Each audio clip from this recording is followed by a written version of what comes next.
You do solemnly swear that the testimony you're about to give before this court and jury to be the truth, the whole truth, and nothing but the truth, so help you God. I do. Sir, sit right there. Make sure you speak the ground. Okay.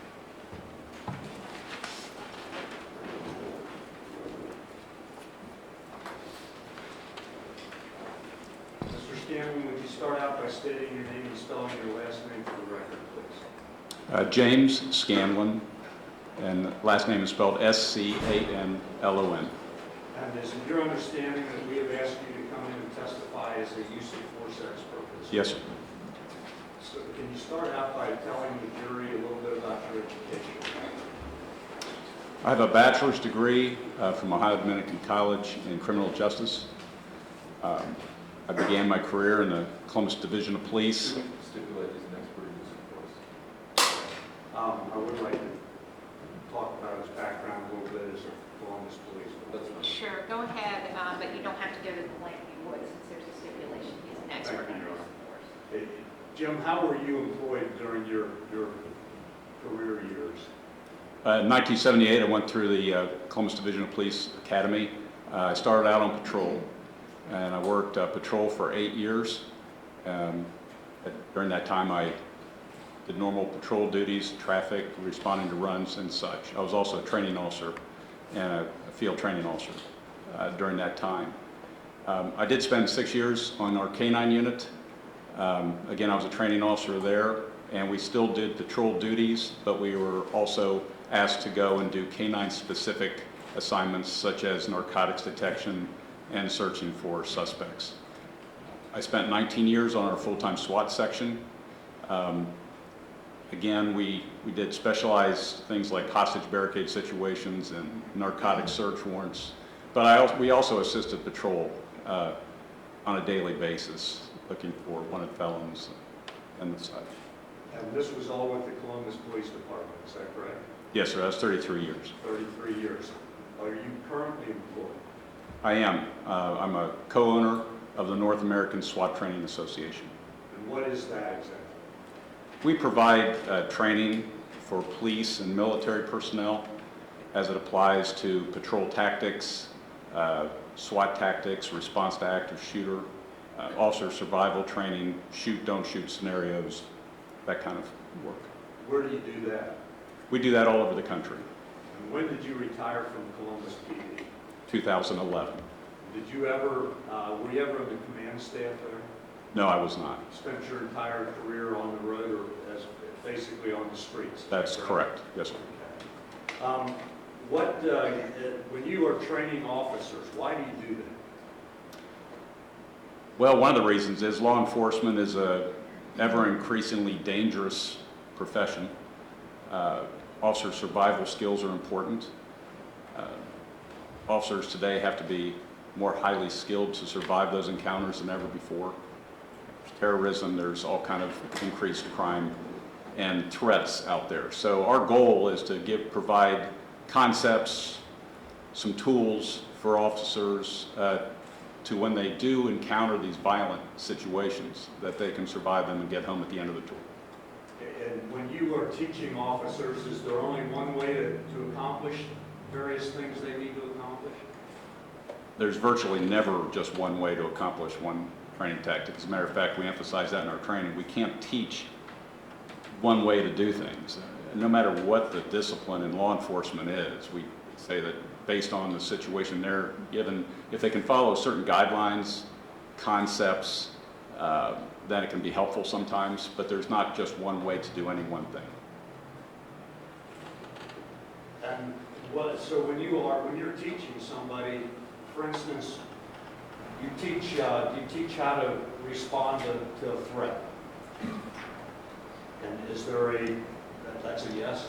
Well, I mean, yeah, we teach, there's a multitude of threats. Like when we're giving either advanced patrol tactics training or response to active shooter situations, there's so many different types of all of those that we can't run every scenario, because even if we ran 1 million scenarios in a given school or class, the scenario that the officer will be engaged in the day it happens to them, it won't be one of those scenarios. So we train in concepts, in philosophies. We have them base their decisions on what we had provided, but it's not our way or the highway. When they come to our school or my class, I say to them, take what you can from this and apply it if applicable. Take then from what you've learned from other classes or schools that might be something different and apply that when it applies. But take everything in training you can and try to survive or get through an encounter the best you can. Have you ever been involved in testifying as an expert witness previously? Yes, sir, I have. How many times? 5 times. And on whose behalf did you testify in those cases? It has always been on behalf of the police officer. And why is that? Number one, I can only remember twice when someone's asked me to testify against an officer, and in both those cases, my thought was the officer was, after reviewing the case, was correct in their actions. I don't testify for a living. I'm a trainer by profession. These situations only come up now and then. Again, I've only done it 5 times. And so I only do it when I feel strongly about the case. I'm not in a position where I have to take close call cases. I only do it when the innocence of the person involved is clear to me. So I've turned down many, many cases. I don't get involved in them unless I'm convinced. You're convinced that you're testifying for the law, on behalf of the law enforcement officer, correct? That's right. In the past, that's been the case. I've only taken the cases that I've known that they were innocent. I've turned down cases when I thought they weren't, or if I thought it was a close call. Okay. How did you become involved in this case? I remember hearing about this case in the news, because of course I live in the Columbus area, and I heard there was a shooting down here in the Cincinnati area. I heard about it within a day or two of the shooting. And I wanted to keep track of it because I keep track of those things based on the schools I give and the classes, because we're also involved in legal concept training for officers as it applies to deadly force situations and shoot, don't shoot. So I anticipated hearing more about it as the investigation evolved, and they normally take months. And so then I was shocked because within 8 or 9 days, I hear that the officer is indicted and the officer is fired. And I thought, that is so odd. I've never heard of that happening so quickly. Something must be terribly wrong. Either it was a slam dunk bad shooting or something's definitely different here. But at that news conference that I was watching, that at the time of the indictment, the prosecutor was talking about, made certain statements that really kind of piqued my interest. He referred to a chicken crap stop. I thought, well, how is that relevant to a shooting? And then he said, the recoil of the gun is what knocked the officer to the ground. I know that to be impossible. And I heard nothing in the news conference that would warrant an indictment or a charge on an officer based on the objective reasonableness standard that we live by. So anyway, it piqued my interest. I decided to go and look further into it. Saw the short clip of the video. I saw then frame by frame of that short clip of the video that was only several seconds long.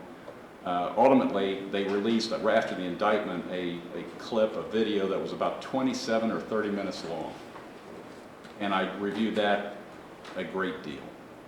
And I realized that nothing seemed to be amiss. There didn't seem to be anything unjustifiable in the actions of the officer. So I was just basing my decision on that. I decided I'd like to see more information. So at that time, I believe I contacted your office and said I'd really like to get involved and see more about this case. And are you being paid anything for your testimony today? I am not. So after you contacted my office, what, if anything, did you do? I contacted you. I asked for additional information. At some point, you provided me with all of the information available at the time involving this case. I reviewed all of that, and ultimately, I wrote a report giving you my opinion in the case. Did you ever have any contact with Ray Tenzing before you did any of that? I did not. Have you ever met Ray Tenzing before you did your report? Not before I did my report. What information did I furnish you that you used to come up with your conclusions that you're about to testify? Can I review my report here? What I reviewed included the Hamilton County Laboratory Report, the tensing equipment, the lab report on the toxicology of Mr. DuBose, the crime lab report, the Hamilton County Crime Lab report, the plastic bottle and liquid, University of Cincinnati Public Safety Operations Policies and Procedures, Officer Tensing's training and evaluation records, criminal history of Sam DuBose, audio interviews of Alicia Napier, DeShonda Reed, UC Officer David Lindenschmidt, Officer Eric Shank, Officer Philip Kidd, Officer Tensing, Officer Wells, Officer Carter, and Sergeant Asbury. And I also reviewed processing of the Honda cord and evidence disc and the UCPD body-worn camera footage disc, Officer Tensing at UC Hospital, and photos revolved around that. Enhanced video evidence, RD2, Axon body video, enhanced video evidence. And I might add that since the last trial, or after I wrote my report, but before the last trial, I reviewed Mr. Frederick's report, and then before this trial, I have reviewed Mr. Roeder's report. Why is all that information important? Well, when you're looking at whether or not a use of force or use of deadly force is justified, you have to look at the totality of the evidence, the totality of the materials involved in that case, to determine whether or not you believe that use of force or deadly force was justified and reasonable. And based on your review of all that material, you were able to form an opinion as to whether or not Ray Tensing was justified in the use of force in this case. I was. Was a key component to what you looked at the body-worn camera video? It was certainly important. It was also all the other material were also very, very important materials. Would it be helpful to you to explain to the jury how you arrived at your conclusion if you looked at that body-worn camera video in a frame-by-frame manner? Yes, it would. Judge, would it be all right if Mr. Scanlon steps off of the witness stand? Sure.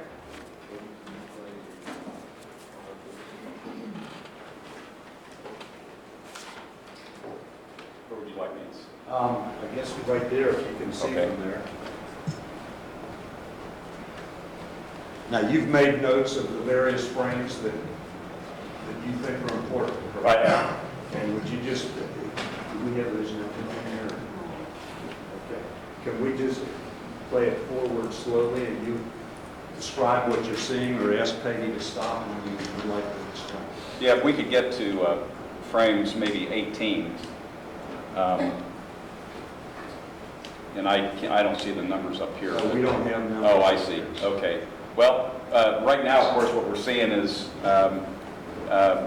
DuBose in the car, and then what has happened prior to this is Officer Tensing has made the stop. Of course, then he was, just to give you a little heads up on how this started, but he saw the plate was not on the front of the vehicle. He ran the plate immediately, came back to someone under suspension, made a turn, decided he was going to make a stop. When he activated the beacons and the siren, the car was what he called slow to stop. Okay, let me interrupt you there. Is there anything unreasonable about what he has done up to this point? None. No, it's all very reasonable, and the stop was, of course, very official and very proper. Okay, go ahead. Of course, then when he stops the car, it finally stops at this location, he approaches that vehicle and very politely explains why he's there and starts talking about receiving a driver's license or whatever. And the threat level or the threat indicators, as I would put them, or suspicion, or the things that make you uncomfortable started really clicking in. Because Mr. DuBose was very evasive. He didn't want to talk about his driver's license. He wanted to show Officer Tensing the license plate, which Officer Tensing said, okay, I get it. I don't need to see that right now. He again was asked about a driver's license, and he was very evasive. That's when I think Officer Tensing saw the bottle, the gin bottle, marked gin on the floor, got that up. So as this thing was going on, suspicion in a reasonable officer was going up. And so we got to this point basically where he knew at this point he was going to have to find out who Mr. DuBose was. The only way to really do that safely was to get Mr. DuBose out of the car, detain him, and start checking into what's actually happening here. Why do you say that's the only way to do that safely? That's just normal procedure that you have somebody who you don't know their identity. They're in a car that doesn't belong to them. They haven't produced a driver's license or any ID whatsoever. And their actions are evasive, suspicious, and there's a bottle labeled gin, so maybe there's something else going on as far as impaired driving. There's just so many flags going up that a reasonable officer at this time is going to want to identify who this person is at the very least. He may release them at that point, but he's going to certainly detain them and find out what is happening in this car at this time. Okay, well, and before all this happened, Mr. DuBose, or before what happens next happened, Mr. DuBose offered to give his, I think he said social security, run my social. Yeah, and that's wonderful, and that might be something worth looking into once you have that person detained. But at this point, that's not going to be, anybody can memorize anybody else's social security number. We have brothers memorizing brothers, numbers and whatever, so they're going to have to get some ID. And so there's enough indicators right now that something's amiss. That the only reasonable thing to do here is detain him, get this situation to where you can actually identify and who he is and what's going on in this car. Okay, so proceed. Okay, so Officer Tensing is reaching for the door. He said, we're going to go ahead, please release your seatbelt. And then he went for the door as if to indicate, yes, we want to get you out of the car. And so, again, it's going to be difficult for me because I have these listed, but if you would just kind of go frame by frame and we'll see how this goes. So he's reaching for the door.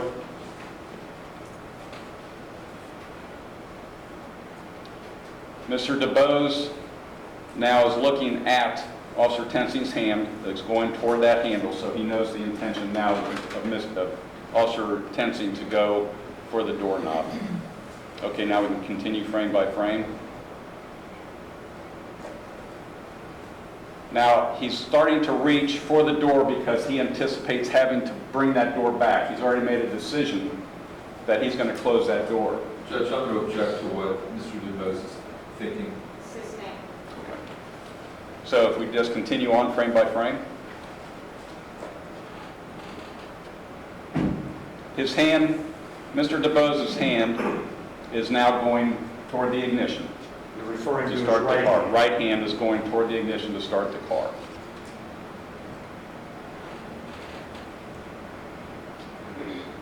Mr. DuBose is now closing the car door with his left hand. Is there anything significant about that? That has gone now. We've had all kind of indicators and suspicion and non-compliance by Mr. DuBose to this point. But the closing of the door is more of an act of resistance. So he has closed that door after Officer Tensing opened that door. To me, that's an act of resistance. And he is now starting the car as he's closing the door with his left hand. Okay, we can move forward a little bit.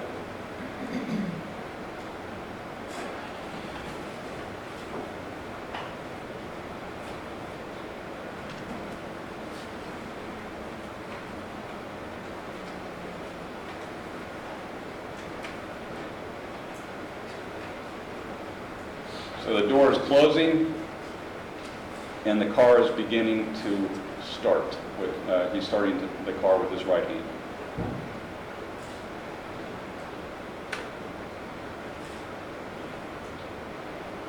Okay, now stop. Car has started, and now Mr. DuBose with his right hand is starting to go down toward the gear shifter, and Officer Tensing is reaching into the vehicle with his non-gun hand. Now, is there any problem in your eyes? Do you see a problem with Officer Tenzing reaching into that car? Oh, it's something we don't encourage officers to do, but there's been a lot said about the prohibition of reaching into a car, or an officer reaching into a car with their non-gun hand, or gun hand for that matter.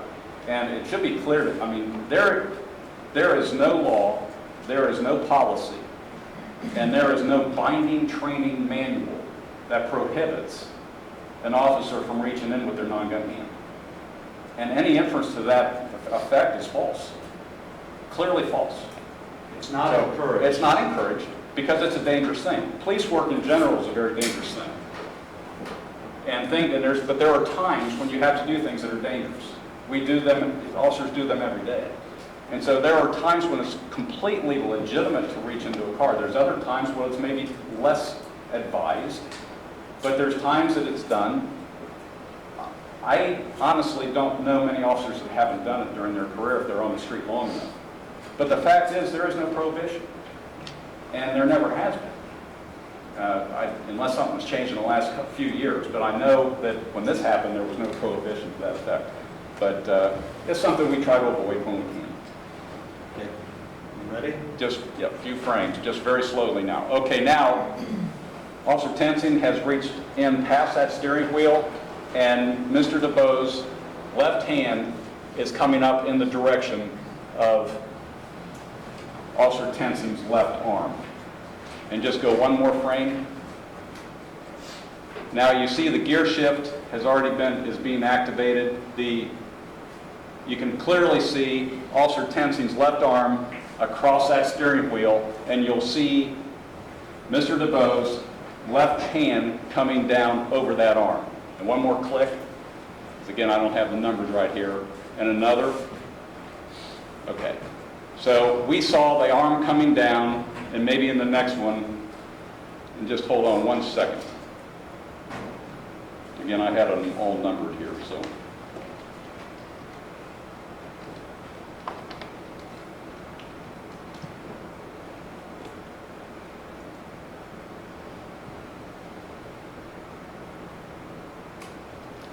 Are we at 142, 143?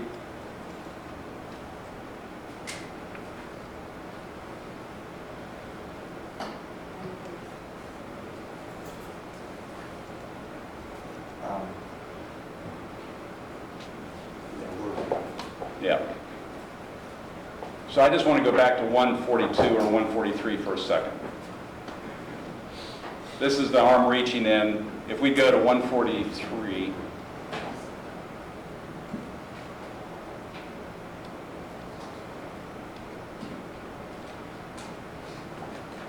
Mr. DuBose's left hand is coming down over the top of Officer Tenzing's arm. That has now we've gone from noncompliance to an act of resistance to an act of aggression. This is ultimately going to pin that arm up against that steering wheel. When that happens, in the place it comes down, based on the angle of Officer Tenzing's arm, that arm and elbow are going to be locked. There is not going to be any ability to bend that arm and move and escape. Once that arm is in, it's up like this and trapped. The only thing that can happen there is to fall backward because the elbow cannot bend. And at that point, Officer Tenzing starts falling backward, and his armpit rests against the window edge of the door frame. And he starts falling backward and down. Okay, next frame. The hand's still going toward the hand, going toward the arm. That's pretty blurry. And just stop for a minute. Okay, this is the point in the frame by frame that Officer Tenzing is being thrown violently to his side and down. And his body-worn camera indicates that by the blurriness of it. The car is moving. You can see he's facing this direction now. We can go another frame.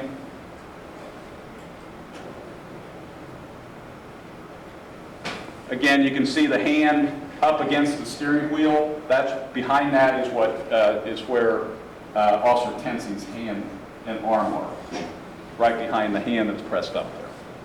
Can you tell from that frame what Mr. DuBose is doing? From the silhouette, it appears that he's now looking in the direction he plans to go or is driving. He has turned away from... Assistant. And hold on one second, I just want to make catch up since these aren't numbered.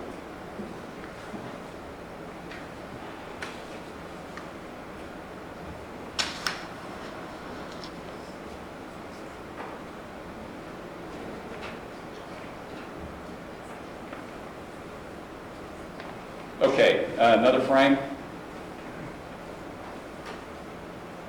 You still see the hand pressed up against the steering wheel. Behind that is Officer Tensing's arm. And again, I think it's very significant the fact that that arm is in to the other side of the wheel.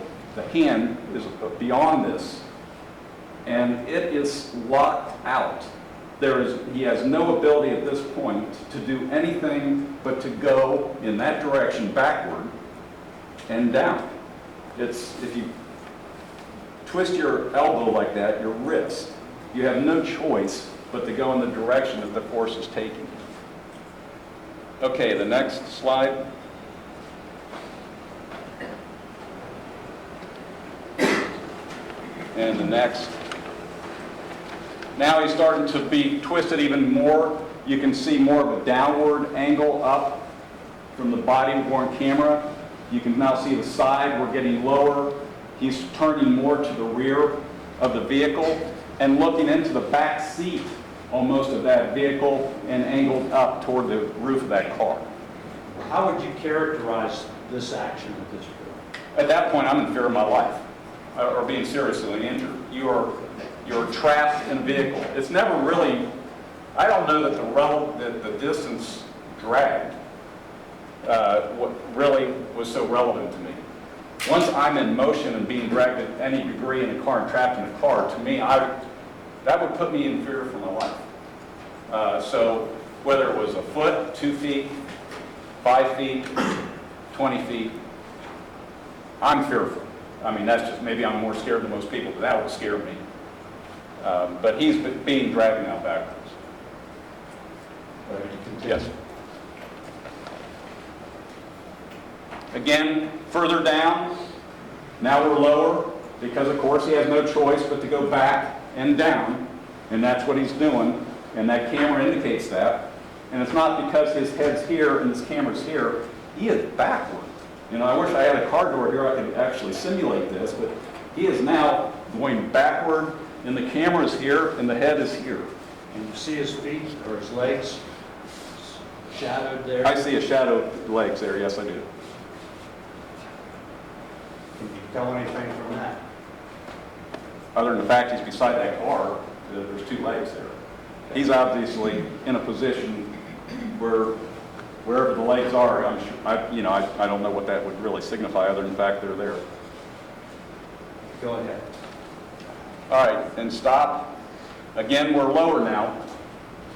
We're again lower. We're starting to face more this way. That body-worn camera now way down below that windowsill area, and we're starting to turn more toward the back of that car. We're not looking at the front bumper here. We're looking at the back of the car. We know what direction he was facing. Next frame. Again, further toward the back. One more frame. Further toward the back. Now, again, this is a violent situation. This is a situation a lot of officers don't survive. Objection. Assistant. Okay. We have a car that he is trapped in. He is falling backward, and that car is coming not only forward, but left into his body. So that front tire is tracking in front of him. That back tire is now tracking at a different angle than the front tire to come even closer to his body. He's going down, he's trapped in the car, that rear tire back here is going to be coming up on him closely. Again, at that time, I'm very fearful of being seriously injured or killed. Okay, next frame. Okay, again, now trying to steady, but we can see more of the back of the vehicle and what's behind that vehicle. Mr. DuBose's left hand is still on that steering wheel, and Officer Tensing is still trapped. Next. Next. I wish I knew the number. Next. The car is still moving. Hold on one second.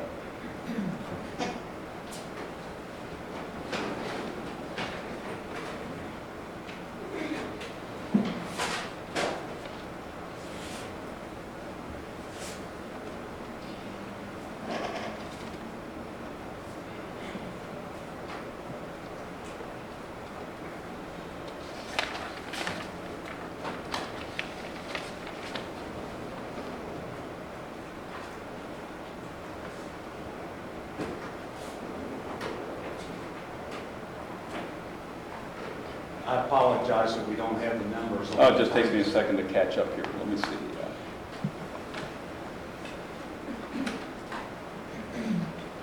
Okay, let's go to 160.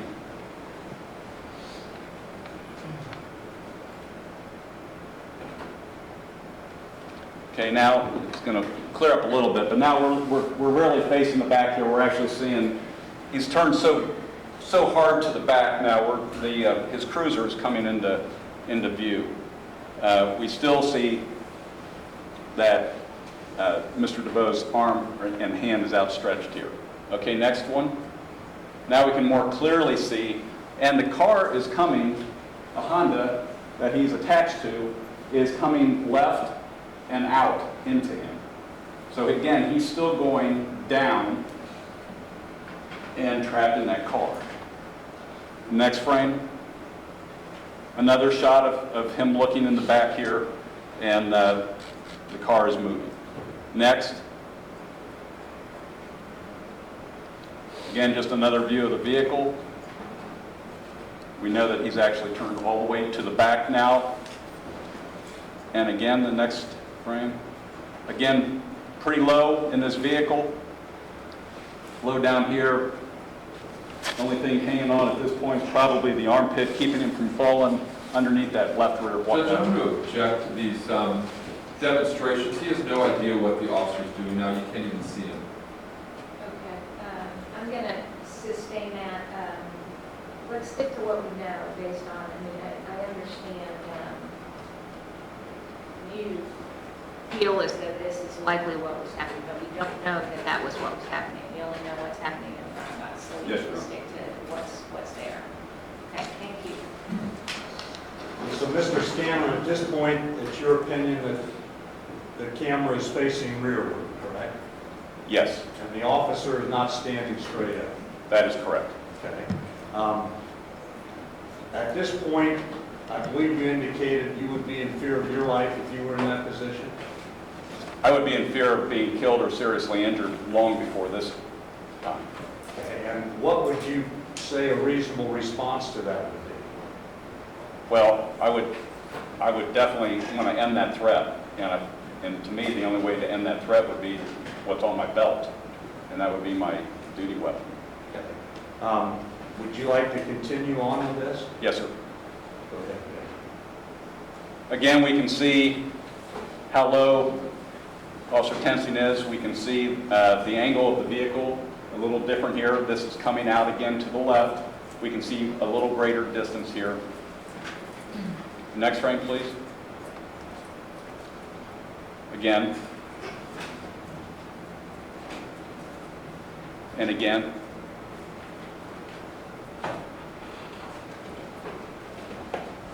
Now we can see Officer Tenson's hand reaching. He's backward and... Objection. Judge, does he understand your instructions? I'm sorry. I'm sorry. Okay, we don't, I get it, Mr. don't need to be rude.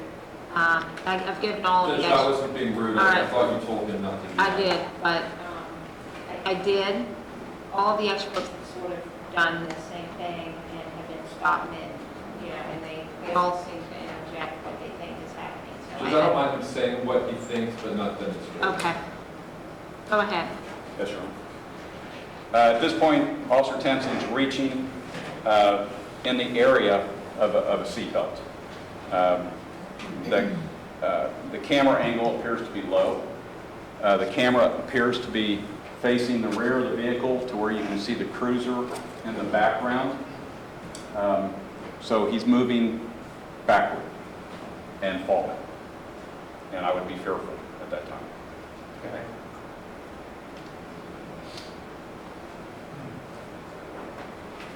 Okay, now,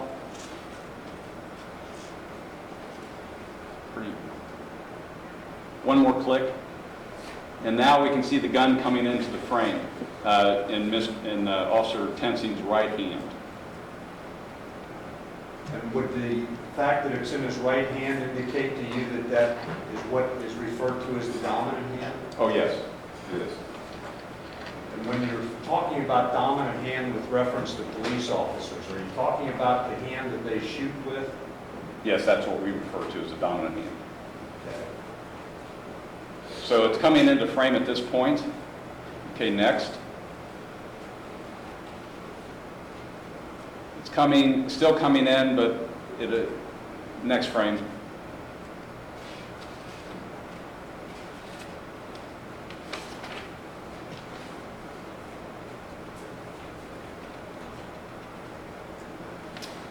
I think that the significance of this, you can see the right arm of Mr.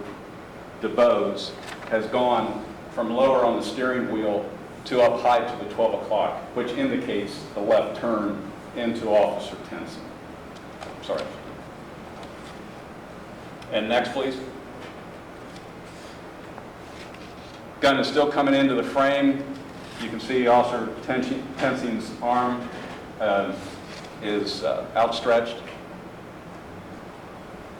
Next frame.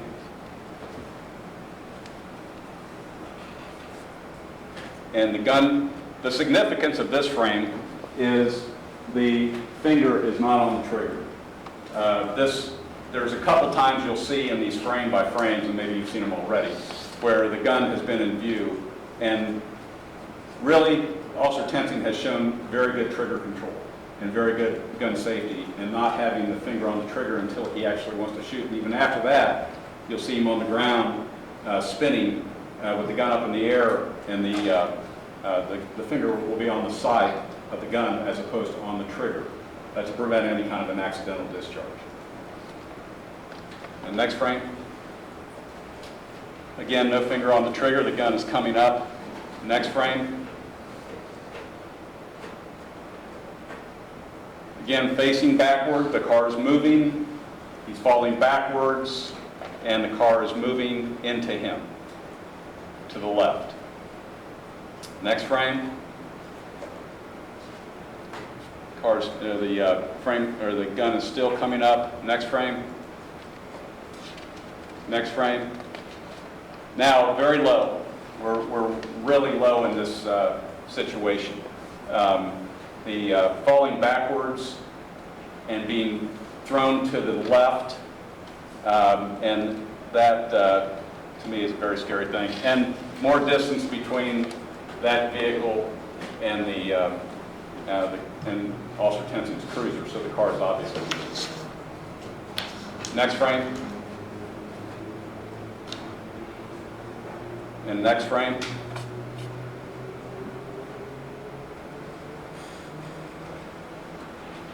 Next frame.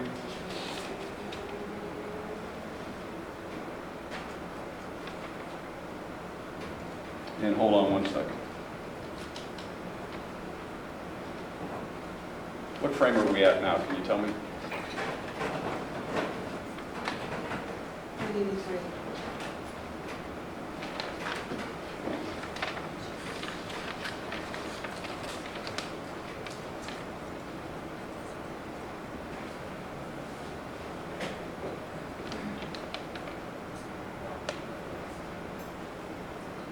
we just maybe click through and you stop as you see? Yeah, we something? could go to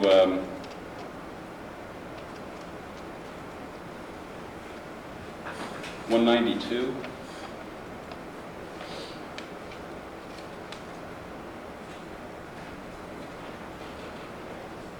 Again, that's a little bit more clear view of Officer Tensing reaching out, in my opinion, reaching out to avoid falling and being sucked under the rear wheel of that car that's coming into him.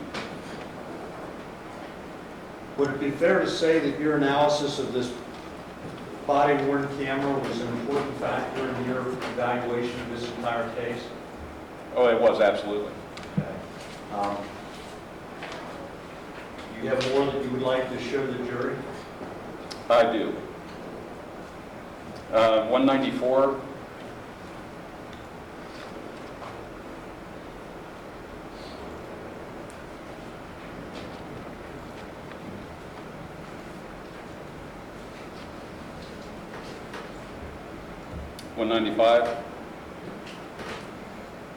That's where the arm is also very clear of Mr. DuBose. The right arm has come up over the top of the 12 o'clock position, showing him turning hard left into the body of Officer Tensing. Okay, how about if we can go to frame 227?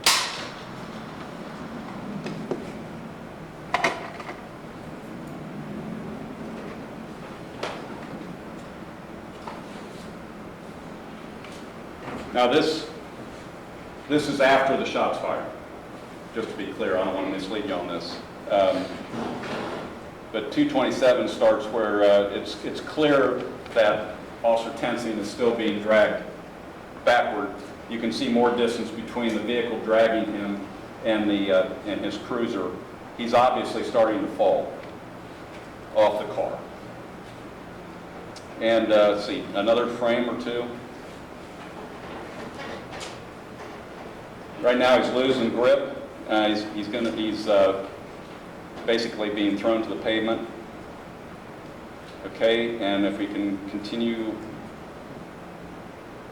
he's going down and down.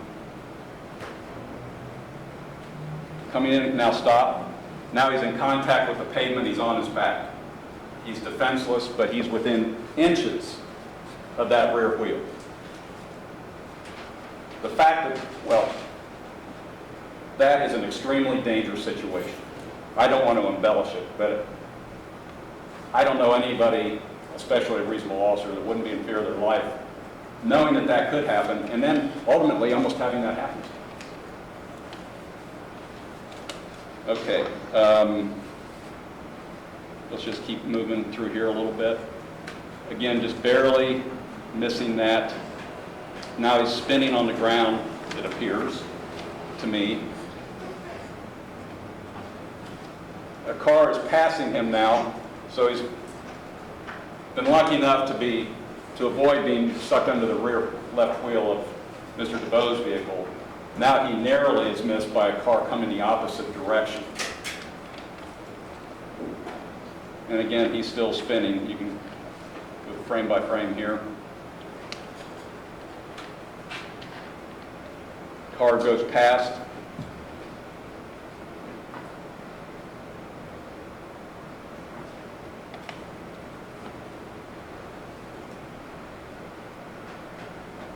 And again, this has all happened within less than 3 seconds. Yeah, like 2.8 seconds, and we're talking about this for a much longer time. But yeah, this is evolving.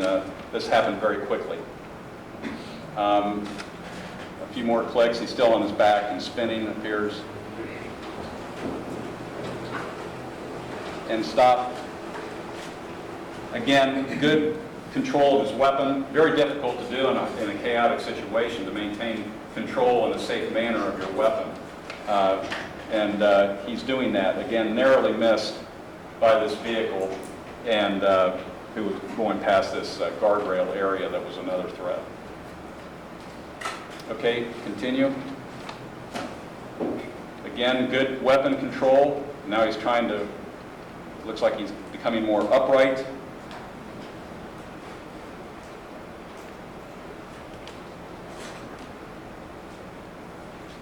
And now he's regaining his feet right at that sign. A very traumatic event. That's all I have on my reps. Resume your seat, please. Mr. Scanlon, based on your review of the body-worn camera video and everything else you reviewed in this case, were you able to form an opinion, and based on your experience, whether or not the shooting of Sam DuBose by Ray Tenzing was justified? I was. And what was your opinion? My opinion is that the actions of Officer Tenzing were reasonable, justified, and in accordance with recognized police practices. And sir, during your career, have you ever trained with a weapon, I assume? Yes, sir.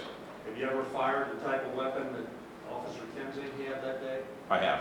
And have you ever experienced recoil? With that weapon, or most any semi-automatic handgun, the recoil might be something that would cause your hand to raise maybe an inch or two at the maximum. Mr. Scanlon, so it wouldn't move you from the area where you fired the weapon, is that correct? Certainly not. Yeah, that's correct. Is it your opinion that a tactical error committed by an officer would deprive him of the right to defend himself? Absolutely not. The idea that a tactical error would justify felonious actions and life-threatening actions by a suspect is absurd. I have nothing further. Okay, Mr. Teeter Cross. Sure. How many people have you shot, Mr. Scanlon? I have shot 3 people.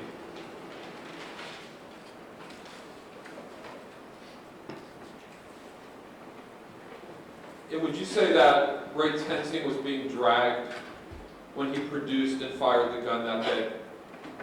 I believe that Ray Tenzing was being dragged when he fired the gun. No one knows when he drew his weapon. But you are saying that he was being dragged, Oh, yes. okay? Would it surprise you if somebody said that Ray Tenzing's use of the word drag was not correct? That would be surprising to me. Okay. And if I refer to Mr. Matthews' opening statement in this case, when he said, and I submit that maybe Ray's choice of the word drag was not correct, would you disagree with what Mr. Matthews said? Well, I believe he was dragged, so everybody would has their disagree? opinion. I would have my opinion. Other people can disagree with me. Okay, but you disagree with Mr. Tenzing's own attorney what he told his jury just a couple days ago. I don't know what he told the jury a couple Well, days I ago. read what he said. Could you read it again, please? Sure. And I submit that maybe Ray's choice of the word drag was not correct. Maybe was not correct. Okay, I didn't get a profound that he wasn't dragged, but I am saying he was dragged. And that word was correct. I believe. Your impression, that's all correct. You don't have to look at him before you answer, okay, Mr. Scanlon? What I'm trying to say to you is, But who were you looking at when you just said that? May he answer the question? Mr. Teeter, just let him answer. Sure, Judge. Go ahead. it's my opinion that Officer Tenzing was being dragged when he fired his weapon. Okay. And before you answer that, who did you look at? I think I was looking at you. Really? Over here? Sir, Judge, I'm going to object to the argument. Exactly, it's the same. Now, you said you've testified only for police, never against. that is true. Have you ever offered to testify against a police officer? I would be willing to, but I've never been put in a position to be You've asked. never been asked I've been asked 2 times. to testify against an officer or? Been asked 2 times to testify against an officer, to review cases against an officer, and in both those cases, I thought the officer's actions were justified, so I did not. Gotcha. And in the last trial, you said you testified 5 times. That includes the last trial, fair to say? Yes, sir. And when you were asked, have you ever testified against the law enforcement officer, and your answer was no, I have offered to, but I've never been retained to do so. Yes. When they say testified against, and you say, I have offered to testify against, but I've never been retained to do so. Did you say that? What case are we talking about? All I know is I that haven't reviewed all my testimony. let me just help you out here. This is when Mr. Matthews asked you questions back in the first trial. And he asked you, have you testified as an expert? You said, yes, sir. How many occasions? Answer has been 4. And his question was, okay, and have you always testified on behalf of the law enforcement officer involved in an officer-involved shooting? And your answer was, I have. And then Mr. Matthews' question was, have you ever testified against the law enforcement officer? And your answer was, no, I have offered to, but I have never been retained to do so. All right, I had offered to review cases, but I have offered to review cases, but no, I have not offered to actually testify.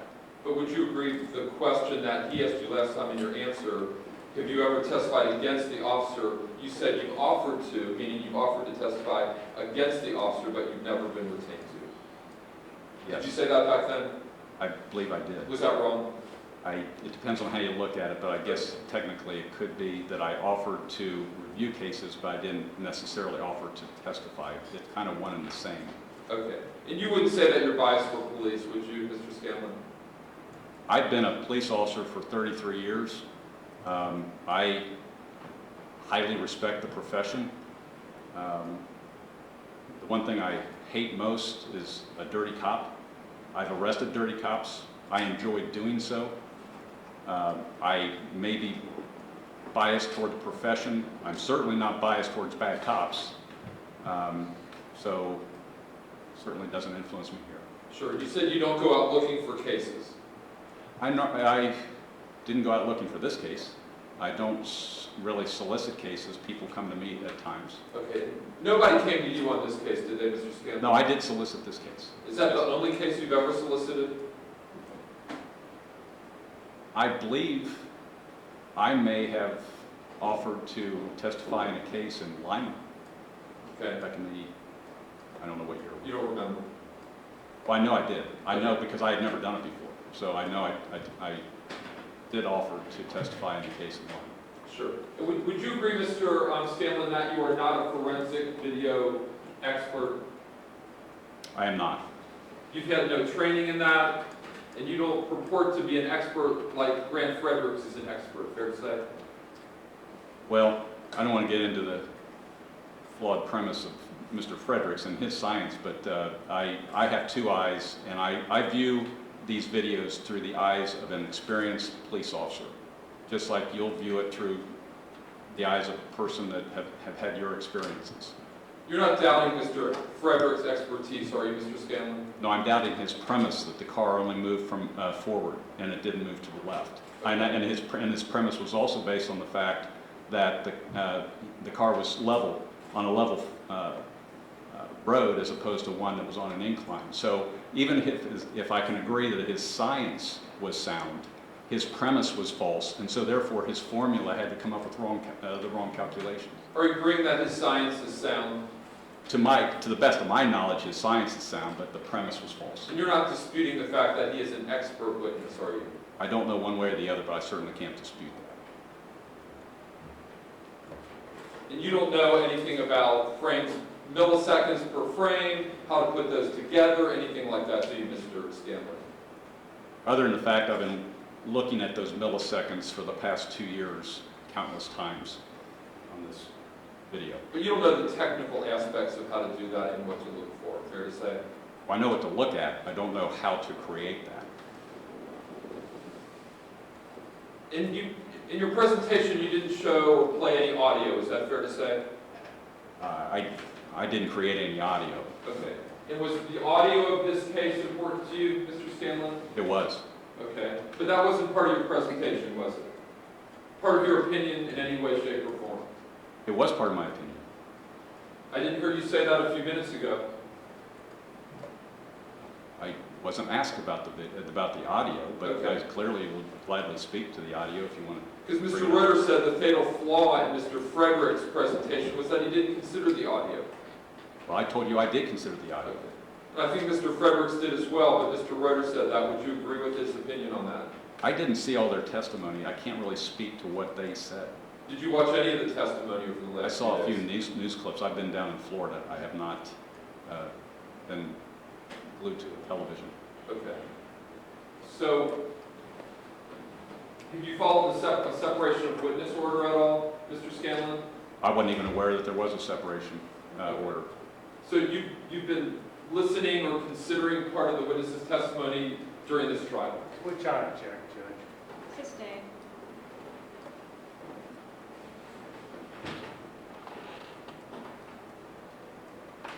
You know, when you played your clips, was there a reason that you skipped over the clip where the shot was fired at the camera angle at the time?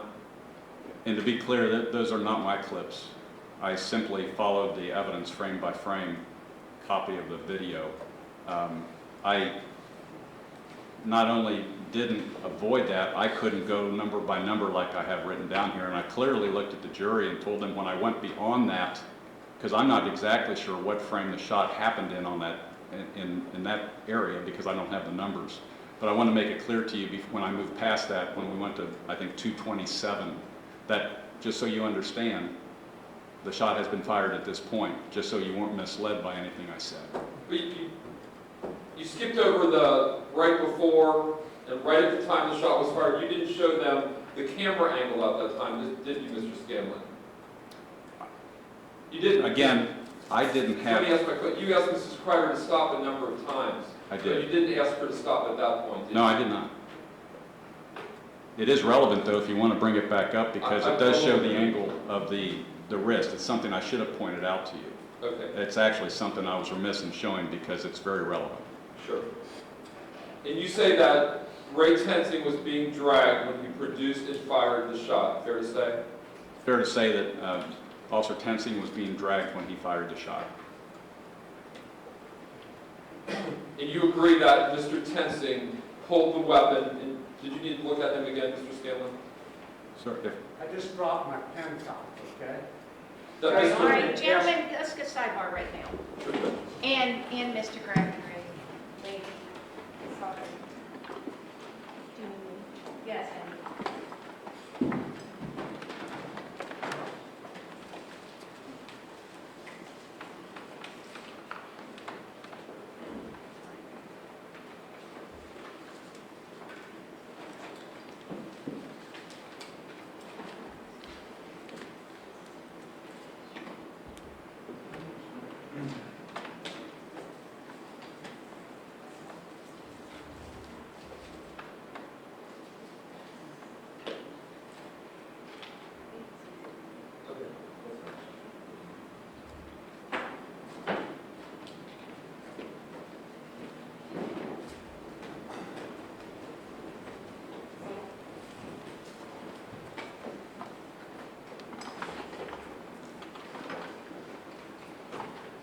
Okay, go ahead, Mr. Reader. Thank you, Judge.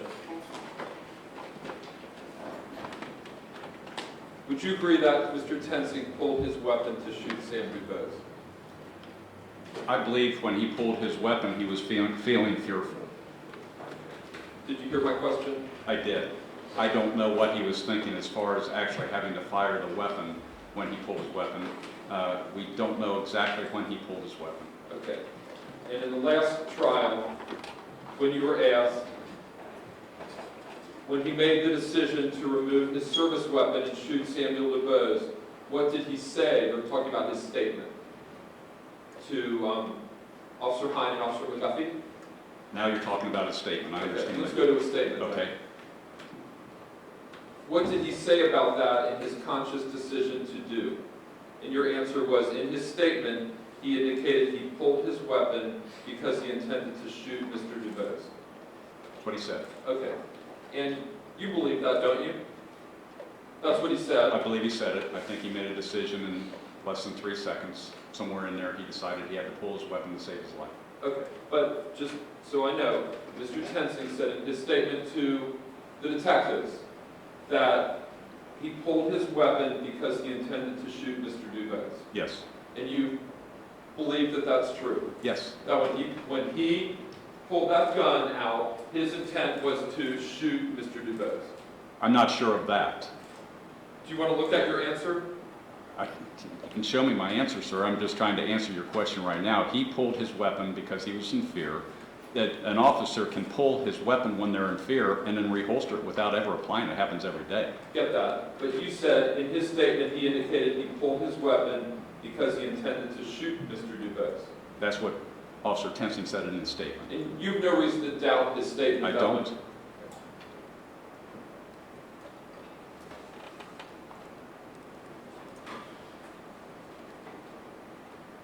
I could go, Mrs. Friday, to maybe Mr. Frederick's right back there.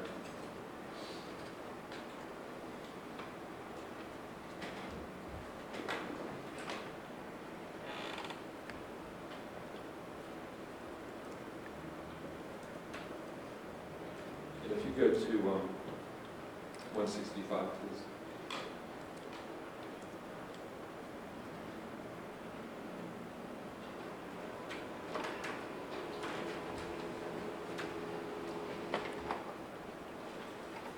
And Mr. Fredericks, in his testimony, I think, talked about a crack in the road that he felt was important in this case, that had not moved. Did you consider that crack in the road, Mr. Scanlon? I considered his entire report. But you wrote your report before he wrote his report, didn't you, Mr. Scanlon? I did, and I testified, though, in the first trial after I reviewed his report. Okay. But he had said that crack in the road was really important because it shows that the vehicle had not moved at that point. And if you could go to 166. I'm sorry, could you go back to 165, Mrs. Frank? That's 1.255 seconds until the shots fired, and now 166. That's 1.222, I think that's like 23 thousandths, maybe even less than that of a second. That his gun is out. Mr. Tensings, would you agree with that? I'm sorry, do you see his gun? I'm having trouble seeing. That's okay. They say first image of Tensing's gun right here. Okay, Would you agree with that? it looks like it could be, yes. And Mr. Frederick said that that crack in the road showed that that vehicle had not moved yet. Would you agree with that or disagree? I would not necessarily agree because I think his premise that he based all of his science on was flawed. Okay. Even though you're not a forensic video analyst, you're not an expert in that field. No, but I do know the car turned left and he said it went straight, and I do know it was an uphill grade and he didn't take that into account. So I know that those were his two premises and those both were false. Did you hear him testify this time where he talked about being at the scene and observing the grade? No, I saw him testify last time. I don't think he had been to the scene when I was testifying Okay. last time. But would you agree that it takes a period of time for somebody to pull their gun out of their holster? Well, it would certainly take some time. How much time would you say it took? Oh, there's no way to know that. There's so many different types of holsters, different types of weapons. It's based on training. It's based on physical agility. It's based on age. It's based on so many different things. There's no way to calculate how long it would take an officer, and then one officer as opposed to another officer, to pull their handgun. Okay. Would a second, that would be pretty fast, wouldn't it? Yeah, I'm not going to guess on how long it would take. There's no way to even create an average or a best or a least efficient. It's impossible. No one's ever done that I'm Would it be fair to say that that would depend also on what you had to do to get it out, like what buttons you'd have to push or hoods you'd have to put down? Yes, And that would lengthen the time it would take to pull it out of the holster. it would. And you had said, just so we're clear, that Mr. Tensing said he pulled his weapon because he intended to shoot Mr. DuBose. He did say that. And would you agree that he would have pulled his weapon way before we see it in that frame? No, way before. I have no concept of what way ahead means.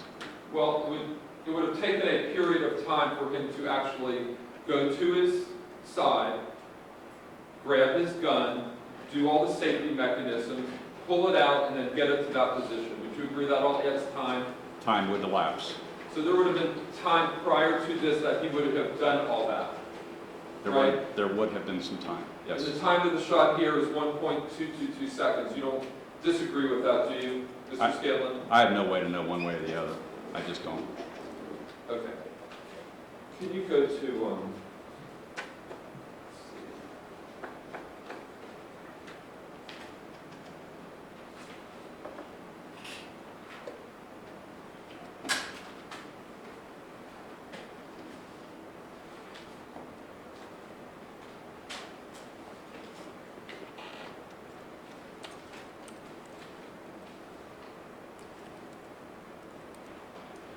202, please, Mrs. Carter.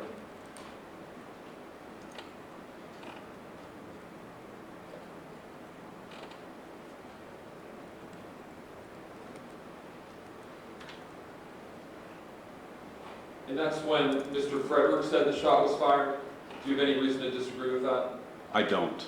Okay. That is a significant photo, though, because that again shows the angle at which that gun is being held. And that wrist is not straight out as you would normally have to have it. This wrist is cocked, which explains the other evidence that I saw in this, as far as the wound path and the direction and where his head is, the angle of Mr. DuBose's head. It explains a lot. Sure. It's very relevant. Would you agree that the camera angle is straight ahead at that point? No, I would not. And how would you say the camera angle was at that point, Mr. Scanlon? The angle has now gone from the back of the car, where he is facing directly backward, to now swinging back to his left and coming around his body. I know I can't display it, but it's facing in the car, it's facing up, and you can see the hood of the vehicle, you can see the map on top of the ceiling, and it's facing in and to the rear right. And would you say Mr. Tenzing's eyes, how far above the camera angle are Mr. Tenzing's eyes, Mr. Scanlon? We'll never know that because, of course, there's about 11 to 13 inches between the camera lens and Officer Tenzing's eyes. So if he's standing straight up, it would be actually 11 to 13 inches above the camera lens. But in this case, since my theory is, because you can see the ceiling in the car, that his head is tilted far to the left, and so it's 11 to 13 inches away, but it's to the left, it's not above. I'm glad we agree that it's your theory. Well, That's what you said, wasn't it? yeah, that's correct. Okay. And at that point, it looks like Mr. DuBose knows what's coming, and he's putting up his hands to try to shield himself from that shot point in his head. Doesn't it? There's no way to know that at all. I talk about theories, but that he's backing away. Is he backing away because the Officer Tenzing's hand is now trying to grab hold of the steering wheel, or not steering wheel, but the seatbelt? Or is he backing away because the gun is there? We don't know that. It would be speculation. You've referred to your report, Mr. Scanlon.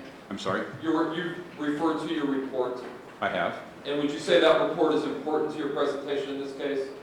You've referred to it a number of times. I do refer to it often. Okay. And if you could pull that out for me, I'd like to go over that a little bit for you.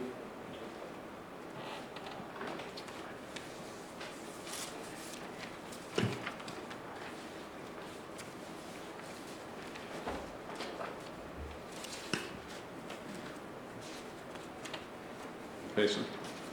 Are we there? Yes, sir. On page 4, Yes. if you look at analysis of event, Yes.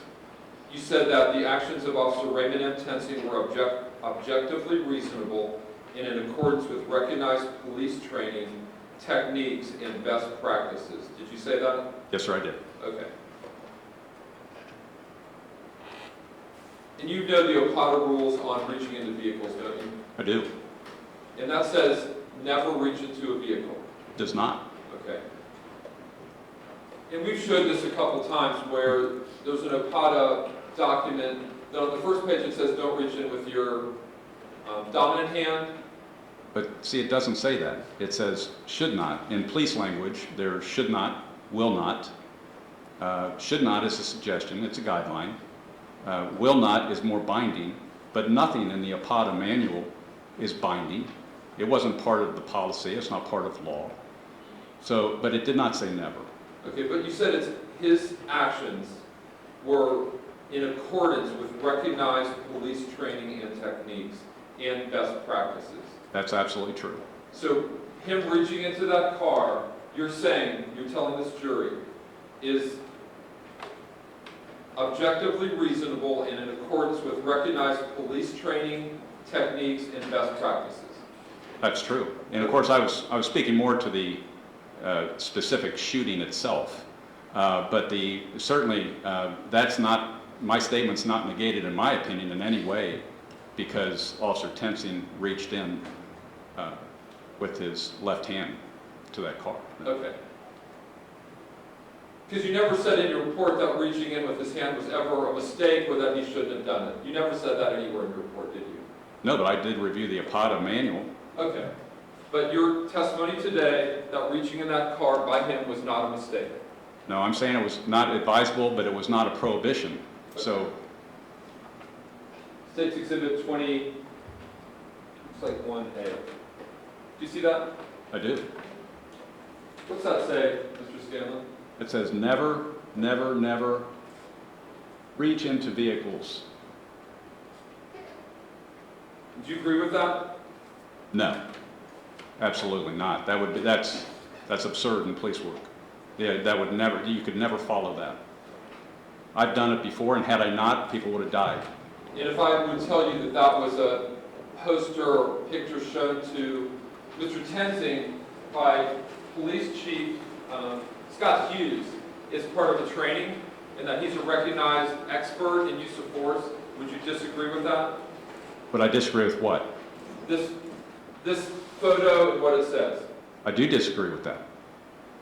I've been a trainer for many, many years, and there's no such thing as never, never, never, never.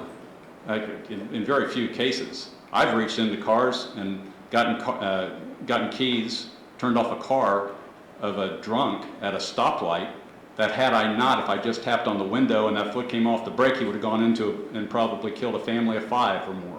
Sure. And so that is an absurd rendition of what training should be all about. And so, do we avoid it? Do we discourage it? Absolutely. Do we say never do it? No. Was that drunk passed out when you reached into that car? He was. Okay. And when OPATA is talking about reaching into a car, would you agree, Mr. Scanlon, that when you reach into a car, there's different degrees of reaching into a car? Can we agree on that? Well, which ones apply to never, never, never, never? Let me ask you this. If you're told not even to reach into a car to get somebody's driver's license, that the person should hand it out the window and you should get it there. You should not go and even to get that. Well, again, maybe I'm old school, but my thought on training is what we do is we give guidelines. We create concepts. There's a million ways to make a traffic stop. For instance, in this PowerPoint, someone came up with probably a fairly decent training event, and they came up with a PowerPoint. I do the same thing. I took the same course that the chief did, and I create PowerPoints in training. Judge, I'm going to object to his answer. I think he's gone beyond the scope of the question. He asked the question, he's Right, just answering. let him finish the answer, but let's try to keep things moving. Go ahead. So my point, I guess, is that there's all kind of trainers out there. They all come up with certain curriculum. And like I tell all my students, take mine, take what you can from it, discard what you can't. It's not my hot way or the highway. There's not one way to do it. Some other person through APATA will come up with another PowerPoint that maybe not have this in there. Maybe they'll address when it's actually important to reach in when there's... And so there's many different ways to do it. It is not the Bible. It is not binding. It is not a prohibition. And that's what it's been made out to be, and I think that's misleading. Would you agree that going in to knock out the keys of a car that's already started would be the most extreme type of a reach into a car? No. Okay. Let's go to some more of your report. In your report, did you ever put in your report that Sam DuBose offered 2 times to give Mr. Tensing his name and to run it? I believe that is in here. Could you show me where? In my report? Yeah, Well, I will certainly. Mr. Teeter, can you take that down, please? sure, Judge. Thank you. Sure.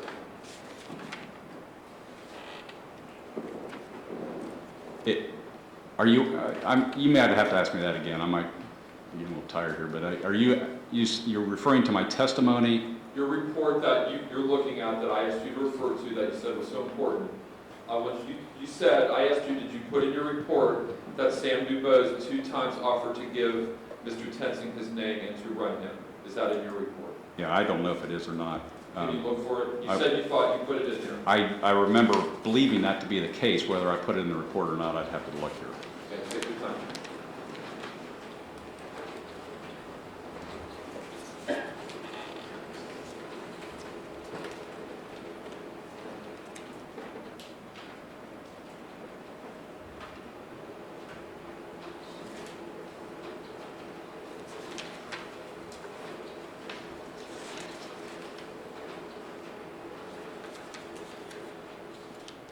I don't see that in the report. Okay. But would it be fair to say, Mr. Scanlon, that you mentioned a lot of items in your report that you thought Sam DuBose did that work improper? Fair to say? I'm sorry, ask me that again. But you gave a sequence of events, and you gave a very detailed sequence of events, but you left out that 2 different times Samuel DuBose offered to give Mr. Tensing his name, and then also offered to give to run him, which means give your social or your birthday. And I just want to have you tell the jury, why did you leave that part out? Because that kind of benefits Mr. DuBose, that 2 times he offered to give him his name. Yeah, I didn't put what I put in the report applied to what justified, in my mind, the use of force. And it was those actions by Mr. DuBose that were felonious and life-threatening in nature to himself, to Officer Tensing, and to everybody in that area. The fact that he would offer to show ID, a driver's license he didn't have, is not relevant to me as closing the door, starting the car, putting it in gear, mashing the accelerator, and turning left into Officer Tensing. Those are the factors that led to his death. Okay. Would you agree that when Mr. DuBose said, I'll tell you my name 2 different times, that Mr. Tensing should have said, sure, what is your name? No, that wouldn't have been proper. At the time that all the signals were going off and everything had been done up until that point, just raised so many flags, I think what my thought would be is, because so much is going on, let's detain him. Let's find out then who he is, what his real name is, find out what his social security number is or whatever. But at that time, detaining him would have been the proper method. Okay. And then on page 4 in your first full paragraph, kind of towards the bottom, you said, Tensing asked DuBose to remove the seatbelt and exit the vehicle. I'm sorry, what page is that? Page 4, the first full paragraph. You had said, it's kind of towards the bottom, Tensing asked DuBose to remove the seatbelt and exit the vehicle. Did you write that? I'm still trying to look for it. It's page 4 you're talking about. Yes, sir.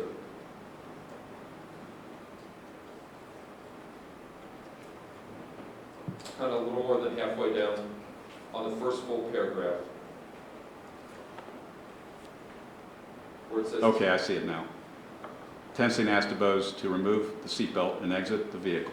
okay. Now, are you telling the jury, Mr. Scanlon, that you heard on that video that Mr. Tensing asked Mr. DuBose to exit the vehicle? No, that was just implied. And so I did misspeak because I said that he actually asked him to exit. What he did was he asked him to take off his seatbelt, and then Officer Tensing reached up and opened the door.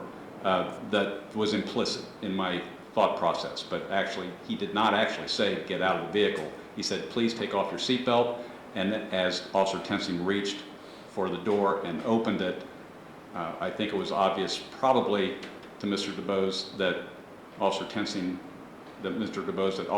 wanted to get him out of the car, because after that is when Mr. DuBose shut the door. So your report's wrong there because you, fair to say?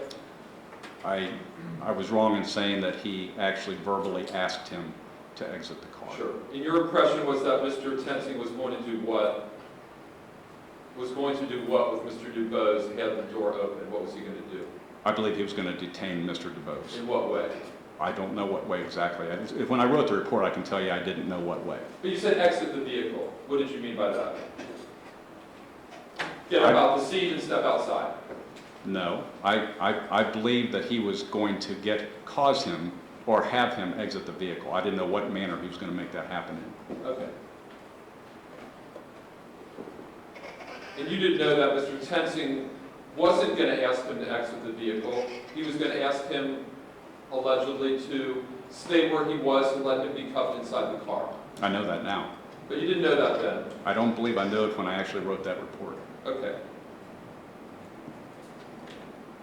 You also said in the next paragraph that Tensing's body shifted to the left as he yelled stop at least 2 times. That's right. Now, you said the word at least. Well, Did he say it twice or more? I know he said it at least 2 times. Did you listen to the video? I did. Did he say it exactly 2 times? I heard 2 times. And why didn't you put that in your report, Mr. Scanlon? You said at least 2 times, implying that there were more. I didn't mean to imply there were more. I knew there were at least 2. But there were only 2, is what I'm saying. Okay, Would you agree with that? I would.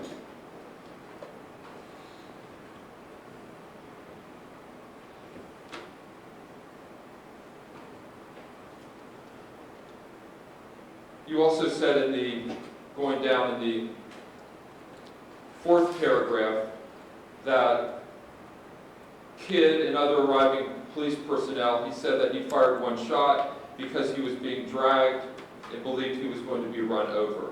Officer Kidd responded, I know, I saw it. Fair to say? That's what Was happened. that important to you? Yes, it was. And could you tell the jury why what Officer Kidd says that I know, I saw it would be important to you? Well, if there were witnesses at the scene that at the time it happened agreed that they saw him being dragged. And did you factor that into your opinion as well? Certainly, I factored everything in. Okay. And it was important to you that there was an eyewitness that said, another officer that said they saw him being dragged. I took into account all the witnesses and their statements. Okay. And would it be fair to say that if now that he's testified in front of this jury that he actually did not see him being dragged, that he just said it, he just agreed to agree, and you really didn't witness it? Would that be important to you, Mr. Scanlon? I believe he said that in a later statement. He kind of backed off of that, yes. And what I'm asking you is, would that be important to you now to know that he really did not witness that? Well, I would take that into account like I took into all accounts. Just the same way you would take into the first accounts of what people say they saw, the second, the third. I wouldn't dismiss one. I would take them all into account. But it was important to you at the time to know that there was an eyewitness that saw it, and you relied on that in reaching your opinion. I did. And now if you take that away, would that affect your opinion? No, it would not. You also talked about Graham versus Connor Yes, sir. in your report, and you wrote some things down about what that law and case stood for. Yes, sir. Fair to say? Would it be fair to say that in that particular analysis, that the test of reasonableness requires careful attention to the facts and circumstances, including but not limited to the severity of the crime that the defendant police officer was addressing? That's in Graham versus Connor. Did you put that in your report? I didn't put the whole case in my report. I'll look. Okay.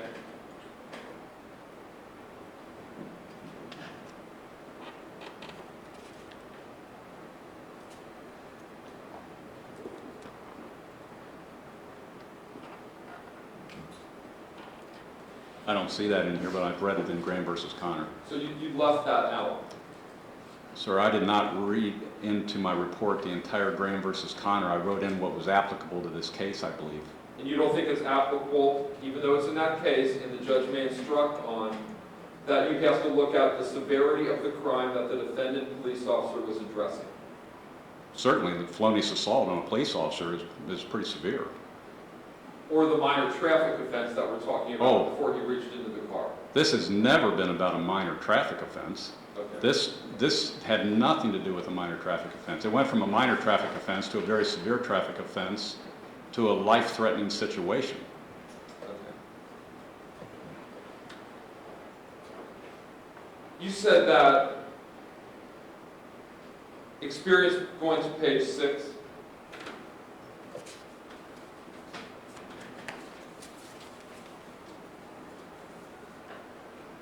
that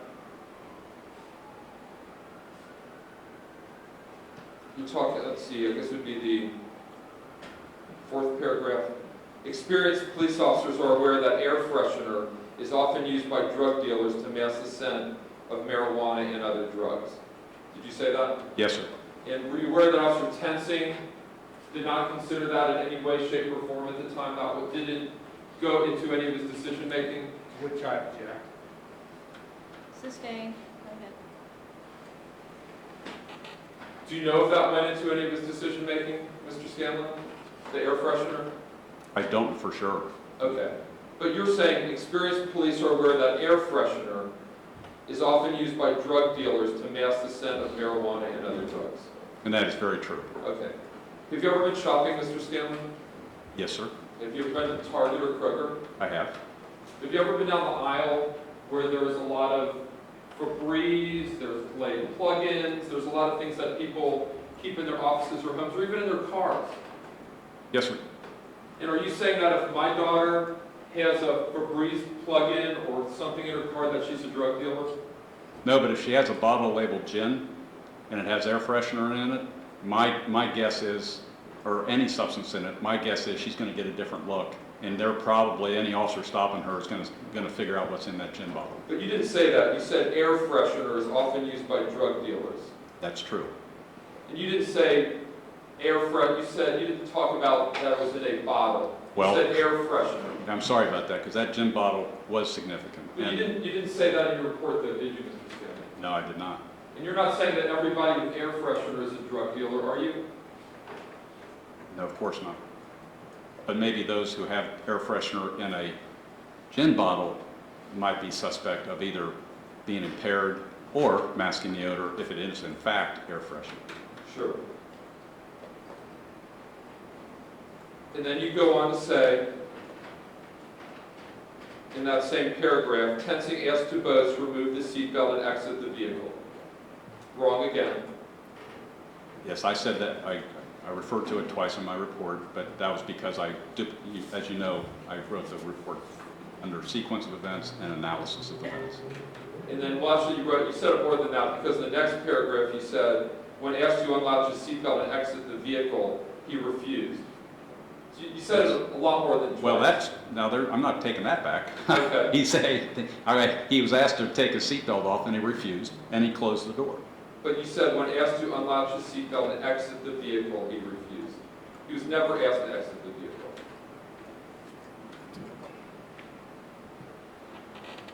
No. When asked to unlatch his seatbelt and exit the vehicle, it was implied in my mind. He wasn't asked to do it. He was asked to unlatch his seatbelt.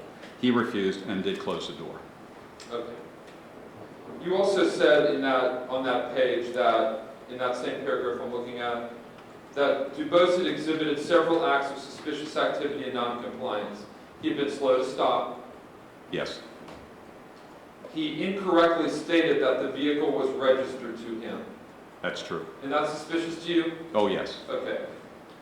So if your wife is driving your car and it's registered to you, and she were to say that that's her car, a big red flag goes out to a police officer? No, a flag does. It's not a big red flag, but it's just a flag that adds to the other flags. And so it's something that, well, the car's registered to you, it clearly isn't because he ran it.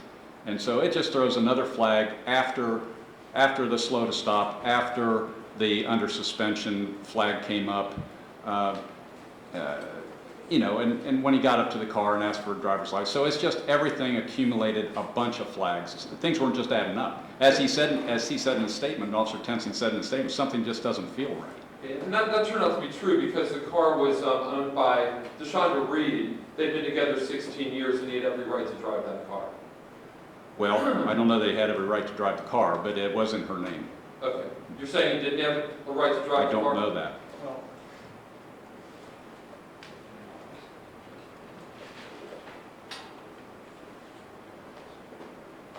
Now, you say he reached into the open driver's window. Fair to say? Officer Tensing did. Yes. Would you say he lunged into the window? I would not say lunge. Okay. How would you describe a reach then, Mr. Scanlon? Can I display it? Sure. A reach would be like this. A lunge to me is an entire body movement.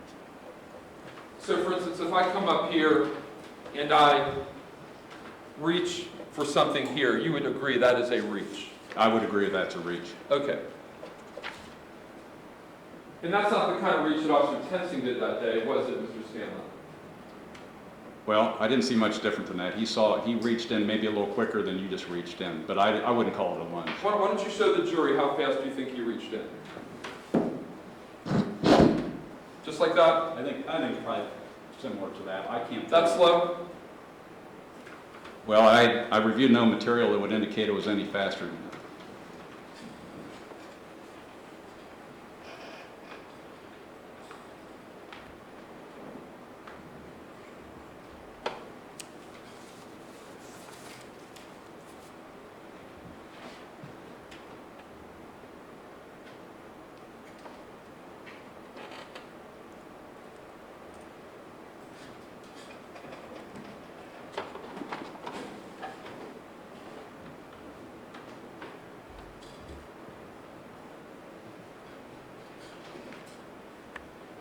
You go on to say,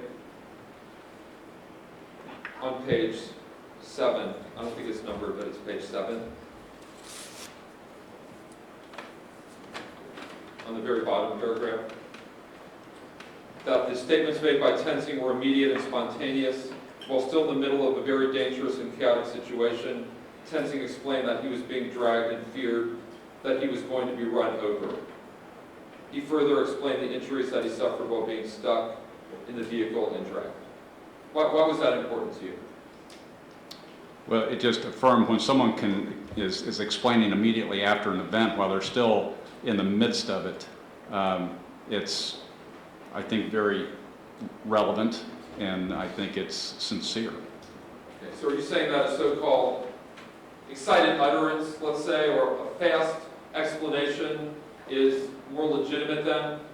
No, I'm just saying that the fact that he was saying it immediately and was worth me noting, in my opinion. Are you saying somebody can't come up with a fast lie? No, I'm not saying that. Are you saying that somebody that knows that this whole thing's going to be under review isn't going to immediately try to justify it as fast as he can? I had no reason to believe that happened here. Could it have happened? No, I stand by my statement. I don't know. I didn't try to make what you're making out of it. I thought it was significant because it was said right away. He was immediately showing injury to his arm.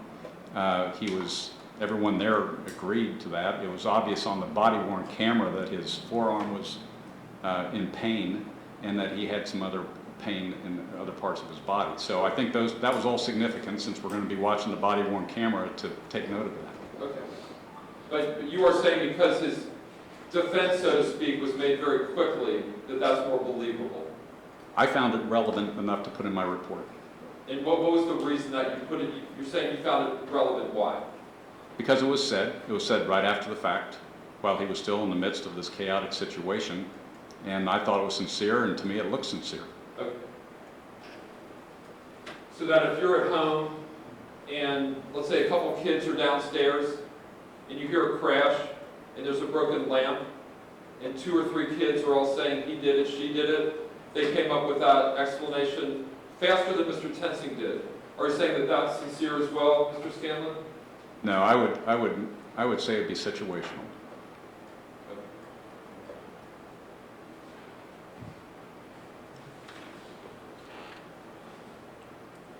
Now, you also referred to Alicia Napier in your report, I believe I did. and you said that During her interview, she indicated she saw DuBose's vehicle moving before Tensing fell off of it. According to her, the vehicle turned left away from the curb, avoided hitting her vehicle. She thought that she heard 2 gunshots. One of those loud bangs may have been DuBose's vehicle hitting the guardrail on the east side of the street. Yes, And that's how you summarized her statement. yes, And you reviewed her statement.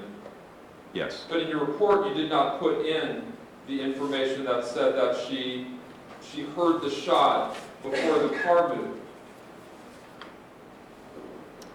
Well, she also indicated that she was buckling children into the car and she was looking through her rearview mirror, if I recall. I haven't reviewed her statement in quite some time, but I have reviewed my report. Does it make a difference that she was looking through her rearview mirror, Mr. Scanlon? It can. As a police officer, when you're on patrol, did you use your rearview mirror to observe events? I did, Okay. And that was important to you? yes. And you relied on that? I would rather not be looking through that, I'd be rather looking straight ahead through the windshield. Sure. So you don't dispute that somebody could look through their rearview mirror and see an event happen? Oh, I don't, no, that's right. But you left that out of your report. When you related what she said, you chose to put in that she saw the DuBose vehicle moving before Tensing fell off, but you didn't include the part about her saying that the car wasn't moving when she heard the shot. I guess I did not. Why didn't you do that? I don't know, I wrote the report back quite some time ago, so I can't tell you that. And you're still saying you're unbiased? No, I'm being objective, I believe. I Okay. looked at everything objectively and reasonably, and I wouldn't be here if I'm certainly motivated here by something other than money. I'm sure you are. You said that Officer Tensing was very articulate and consistent. Is that fair to say? Yes, And then you said on page 9, if you could go to that.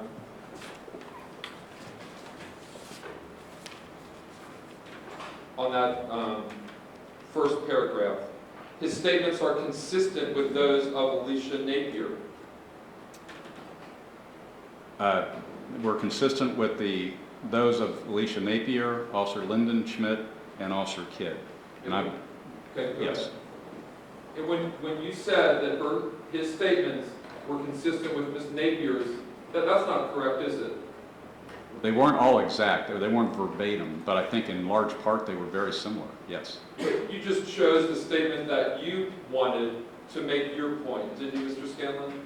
And I think in large part her statement was very consistent with Officer Tensing's, Lyndon Schmidt, and Officer Kidd.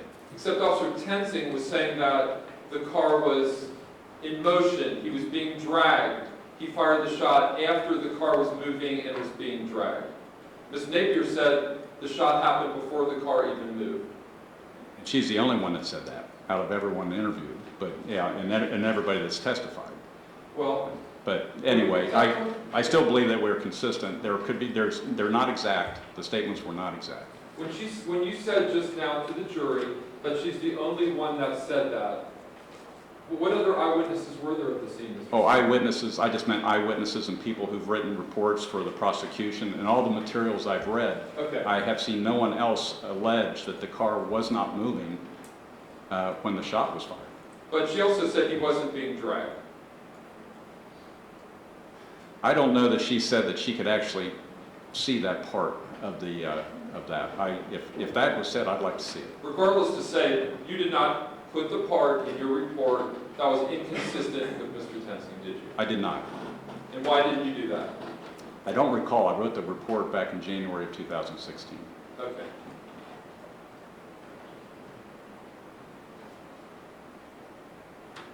Would you agree that we're here to determine the defendant's actions at the time of the shot? Yes. And you wrote your report and issued your opinion before Grant Fredericks? That's fair to true. say? And would you disagree with Mr. Fredericks when Mr. Fredericks said that Mr. Tensing was never dragged? I would. And would you disagree with him when he said the gun was pulled when the car was not moving? I would disagree with him on that. He is wrong on that, I believe he's wrong on many fronts based on his false premise. okay? And would you disagree with Chief Hogue when he said that it was a serious tactical error. I would disagree with him on that. To actually reach into the car like that, serious tactical error. Disagree? Yeah, it's ill-advisable, but I would not call it a serious tactical error.